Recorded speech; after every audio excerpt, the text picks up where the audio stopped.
నుంచి వచ్చి ఇక్కడ అమ్మవారికి ముఖం తెచ్చుకుంటూ మంచి ఆదాయం ఉన్నటువంటి ఏ గ్రేడ్ టెంపుల్ గా దీన్ని తీసుకురావడంలో వారి పాత్ర ఉంది.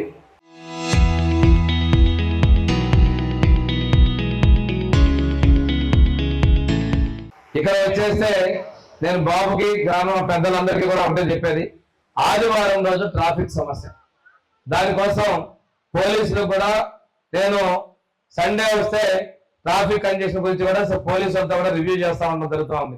ఇక్కడ ఉన్న నేరాలెస్ కోసం సీసీ కెమెరాలు పెట్టుకొని దాన్ని రివ్యూ చేసుకుంటా ట్రాఫిక్ ఇబ్బంది లేకుండా చూసుకునేటువంటి బాధ్యతకి పోలీస్ డిపార్ట్మెంట్ కి మీరు ధర్మకర్తల మండలి నుంచి సహకారం కావాలి. ఎందుకంటే ఒకే రోడ్డు ఊర్లోకి వెళ్ళే రోడ్డు, ఈ రోడ్డులో విపరీతంగా మనకి దసరా నెలలో అయితే మరీ ఎక్కువగా ఇబ్బంది ఉండే పరిస్థితులు ఉన్నాయి.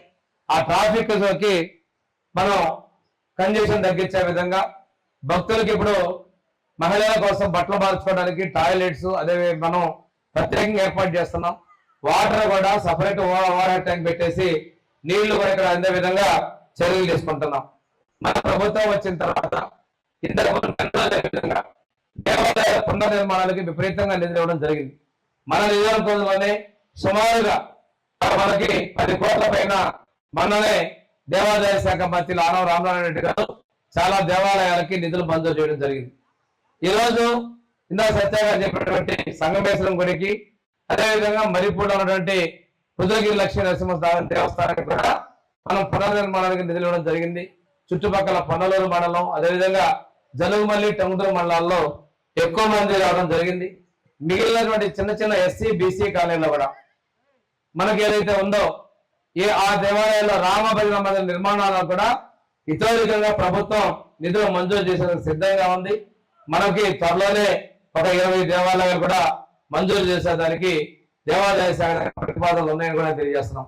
14, 19 కూడా నేను తిరుపతి ధర్మకర్త మండలి సభ్యులుగా ఉన్నప్పుడు మనకి కొన్ని ఎస్సీ కాలనీలో టీటీడీ నుంచి రామ భజన మందిర నిర్మాణాలు కూడా ఆ రోజు మనం మంజూరు చేయడం జరిగింది.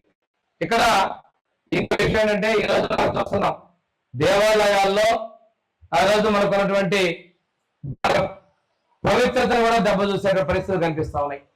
మీరు చూశారు గతంలో అవకాశాలు వస్తే వాళ్ళు తిరుపతిలో లడ్డూని ప్రసాదాన్ని కూడా అసలు అంటే మీకు ఇక్కడ వాస్తవాలు చెప్పాలి, అసలు నెయ్యే లేదు అందులో. కొంతమంది కల్తీగా నెయ్యే లేదు, కృత్రిమమైన రసాయనంతో తయారు చేశారు. చేసింది కాక కళ్యాణ మండపం కూడా నిర్మించాలనేది ప్రతిపాదన ఉంది.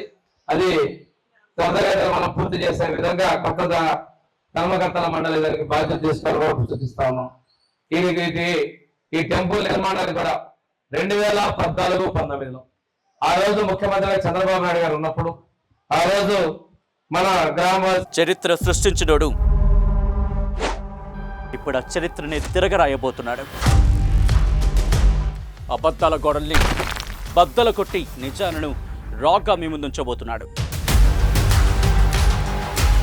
నిజమైన వార్తల కోసం వెంటనే డౌన్లోడ్ చేసుకోండి రా యాప్ని.